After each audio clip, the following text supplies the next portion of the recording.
नमस्कार दोस्तों, एक छोटी सी कहानी को लेकर के चलते हैं। अगर पसंद आए तो लाइक और शेयर सब्सक्राइब करना ना भूलें। आपका बहुत बहुत धन्यवाद। एक माँ थी। उस माँ के 4 बेटे थे। 4 बेटों में से सबसे छोटा बेटा जो था वो कुछ काम काज नहीं करता था। 3 बेटे अच्छा व्यापार अच्छा बिजनेस करते थे। तीनों बेटों की पत्नियाँ बहुत सुख शांति से रहती थी। छोटे बेटा जो बिजनेस नहीं करता था वो प्रभु भक्ति में लीन रहने लगा। धीरे धीरे समय गुजरता चला गया। तो दोस्तों याद रखना, जो भक्ति के रास्ते पर चलता है उसे हर एक कदम पर कष्ट मिलते हैं, संकट मिलते हैं। छोटा बेटा घर में झगड़ा होने लगा।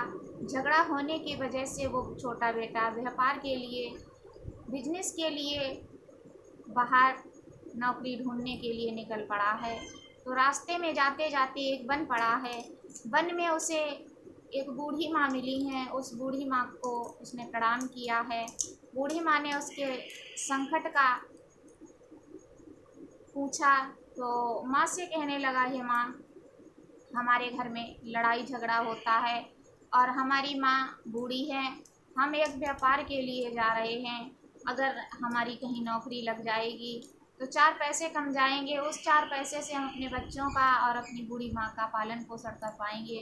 उस बूढ़ी माँ ने कहा है, आपके 3 भाई हैं जो बिजनेसमैन हैं, आप उनके साथ रहिए और उनके साथ रहने के बाद में आप अपना समय व्यतीत कीजिए।